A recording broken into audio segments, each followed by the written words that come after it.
সাংবাদিক সুরক্ষা আইন অবিলম্বে প্রকাশের দাবি জাতীয় অনলাইন প্রেস কাউন্সিলের।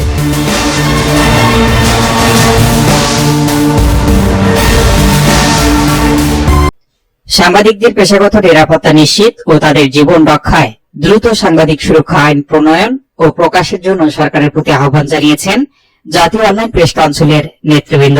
বক্তারা বলেন, সাংবাদিকরা মাঠে কাজ করতে গিয়ে প্রায় নানা ধরনের হুমকি ধামকি ও ঝুঁকির মুখে পড়েন।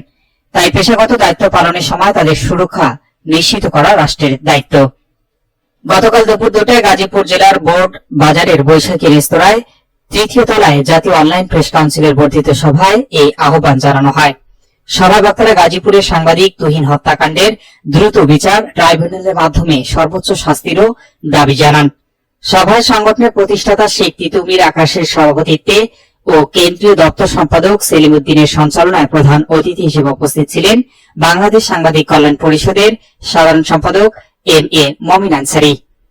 প্রধান বক্তা ছিলেন জাতীয় অনলাইন প্রেস কাউন্সিলের কার্যকরী কমিটির সাধারণ সম্পাদক ও নিউজ 24 সৌদি আরব প্রতিনিধি মোহাম্মদ ফিরোজ।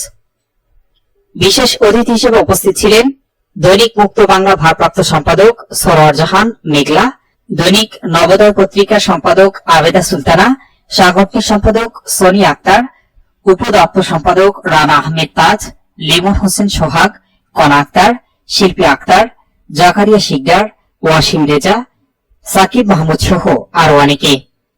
অনুষ্ঠানে জাতীয় অনলাইন প্রেস কাউন্সিলের উপদেষ্টা পরিষদের সদস্য হিসেবে JK প্রিন্টিং অ্যান্ড প্যাকেজিং লিমিটেডের চেয়ারম্যান ইঞ্জিনিয়ার আব্দুল আজিজ ও ম্যানেজিং ডিরেক্টর আক্তার হোসেন গাজীকে অন্তর্ভুক্ত করে আংশিক কমিটির অনুমোদন দেওয়া হয়। পরে নবনির্বাচিত সভাপতি, সাধারণ সম্পাদক ও উপদেষ্টাদের ফুল দিয়ে শুভেচ্ছা জানান সংগঠনের নেতৃবৃন্দ। শাপলা টেলিভিশন, দেশীয় ঐতিহ্যের ধারক।